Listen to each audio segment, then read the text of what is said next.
अभी हम लोगों ने पढ़ा चालक गोले के कारण। अब हम पढ़ेंगे अचालक गोले के कारण। तो एक समान आवेशित अचालक, यहाँ चालक था वहाँ हमने क्या कर दिया अचालक। एक समान आवेशित है, असमान आवेशित भी हो सकता है, यानी एक समान का मतलब पूरे आयतन में अब डिस्ट्रीब्यूट होगा। ये अचालक है, चालक होता तो पूरा आवेश इसके पृष्ठ पर रहता। तो चाहे r त्रिज्या का है ये, तो पूरा चार्ज इसके भीतर डिस्ट्रीब्यूट है। जैसे गोले में पानी भरा हो तो पूरे गोले में पानी होता है, तो उसी तरह से पूरा चार्ज ये गोले के अंदर यूनिफॉर्मली डिस्ट्रीब्यूट है। यूनिफॉर्मली का मतलब है कि पानी की तरह ही समझिए कि 1 गिलास लेंगे तो 1 लीटर होगा, तो आधा गिलास लेंगे तो आधा लीटर हो जाएगा। पर अगर ऐसा होता कि नीचे से ऊपर जाते जाते बढ़ रहा हो, तो ऊपर ज़्यादा मिलता नीचे कम मिलता, तो ये असमान डिस्ट्रीब्यूशन होता है। पर ये यूनिफॉर्म डिस्ट्रीब्यूशन है पूरे आयतन में, यानी किसी गोली अचालक, यहाँ मानना पड़ेगा अचालक को दिया गया आवेश Q पूरे पृष्ठ पर नहीं बल्कि कहाँ आयतन में।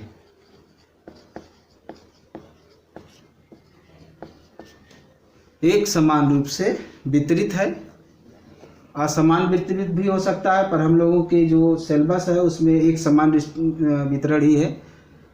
पृष्ठीय आवेश घनत्व की जगह अब हम निकालेंगे आयतन आवेश घनत्व। आयतन आवेश घनत्व रो बराबर आवेश बटे आयतन।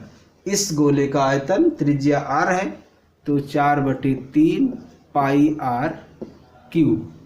पहली कंडीशन लेंगे, r यानी बाहरी बिंदु पर विद्युत क्षेत्र की तीव्रता निकालनी है, r greater than capital R small r, यानी ये कहाँ स्थित हो बाहर।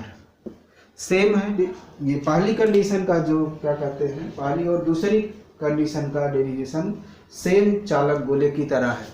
ये पॉइंट बाहर है, यहाँ एक गोली गासियन पृष्ठ बनाएंगे जिसका केंद्र पहले वाले गोले का ही केंद्र है, और E की डायरेक्शन N की डायरेक्शन उसी तरफ है, यानी DS और N दोनों एक डायरेक्शन में है।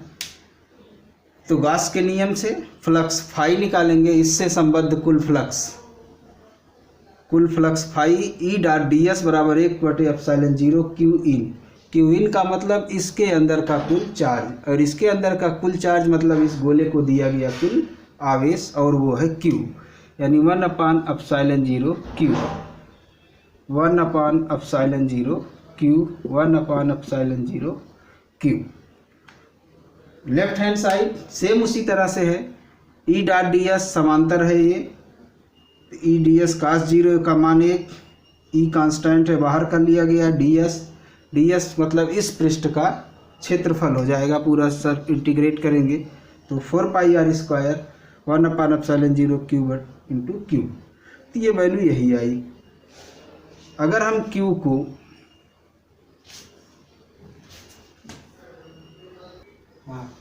तो Q को Q बटे 4π/3 r³ रखेंगे, इस फार्मूले का रूप आवेश घनत्व के फॉर्म में आ जाएगा। कभी कभी न्यूमेरिकल आता है तो आयतन आवेश घनत्व दिया रहता है, ये दूरी दिया रहता है, और इलेक्ट्रिक फील्ड की वैल्यू निकालनी होती है। उस कंडीशन में हम Q बराबर यहाँ से rho into 4π/3 r³, 4/3 r³ into rho, ये लिख सकते हैं। Q की जगह इसको रखेंगे, देख रहे हैं 4π कैंसिल करेगा, यानी इस कंडीशन में E की जो वैल्यू आएगी 1/3ε0 रो ऊपर है r³ बटे r का स्क्वायर, ये इस फॉर्म का आएगा। फिलहाल इतने फार्मूले याद करने की ज़रूरत नहीं है, इसको अलग से निकाल लेंगे, फिर इस वाले फार्मूले में रख लेंगे। बाहर वाले बिंदुओं के लिए गोलीय आवेश वितरण केंद्र पर रखे बिंदु आवेश की तरह व्यवहार कर रहा है। पृष्ठ पर आएंगे, आर बराबर कैपिटल आर रख दीजिए। दूसरी कंडीशन है पृष्ठ पर small R is equal to capital R. इसी में स्मॉल आर की जगह कैपिटल आर रख दीजिए, तो ई की वैल्यू आ जाएगी 1/4πε0 क्यू बटे कैपिटल आर का स्क्वायर।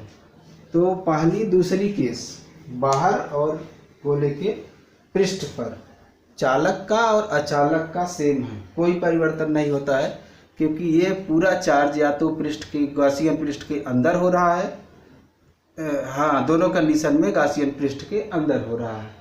अब जब हम इसके अंदर आएंगे तो स्थिति बदलेगी। हम तीसरी कंडीशन पढ़ रहे हैं, जब पॉइंट अंदर स्थित हो, बाहर वाले पॉइंट से मतलब नहीं है, यानी ये पॉइंट यहाँ कहीं हो जिसकी यहाँ से दूरी क्या है, स्मॉल आर है। R less than capital R है, यानी पॉइंट पी कहाँ आ गया है, अंदर आ गया है यहाँ पर। तो सेम गॉसियन पृष्ठ उसी तरह से बनाना है। हमने गोली केस में इतना एक बार लिख लिया, उसको मिटाया नहीं है, क्योंकि ये सारी दोनों वाली कंडीशन में यूनिफॉर्म है, ये बदलेगी ही नहीं। और अब गॉसियन पृष्ठ ये है हमारा,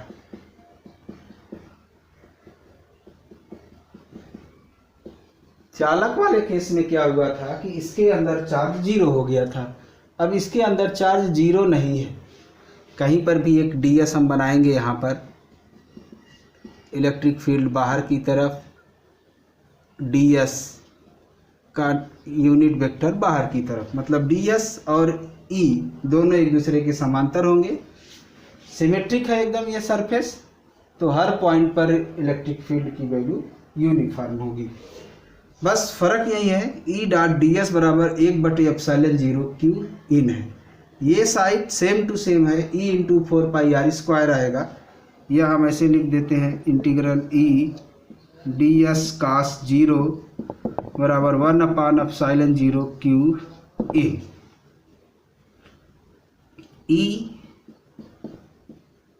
integral ds is equal to 1/ε0 Q in. E ds का मान 4πr² स्मॉल आर, क्योंकि ये जो यस पृष्ठ होता है ये गॉसियन पृष्ठ होता है, और इस गॉसियन पृष्ठ के गोला है उसकी त्रिज्या स्मॉल आर है, बराबर 1/ε0 क्यू इन। क्यू इन का मतलब इस पृष्ठ के अंदर का आवेश। अभी इसी की वैल्यू निकाल के रख देंगे, फार्मूला आ जाएगा। E बराबर हो गया 1/4πε0, 4π इसके साथ, क्यू इन बटे आर का स्क्वायर। क्यू इन, इसके अंदर का आवेश निकालना है, तो जैसे द्रव्यमान बराबर आयतन गुणे घनत्व होता है, वैसे इसके अंदर का जो आवेश है वह बराबर आवेश घनत्व जो भी इसका है रो गुणे इसका आयतन। क्यू इन आर त्रिज्या के गोले पर आवेश के अंदर आवेश, आर त्रिज्या के अंदर गोले का आवेश बराबर आवेश घनत्व गुणे आयतन। आवेश घनत्व रो, आयतन है 4π/3 स्मॉल आर का क्यूब। कैपिटल आर नहीं लिखेंगे क्योंकि हमको इसके अंदर का आवेश चाहिए। रो का मान Q/4/3 πr cube, Q/4/3 πr cube,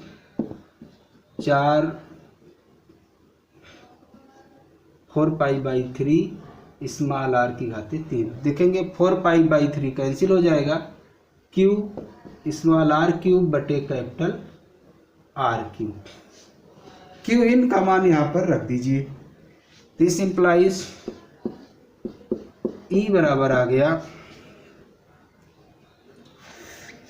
1/4πε0।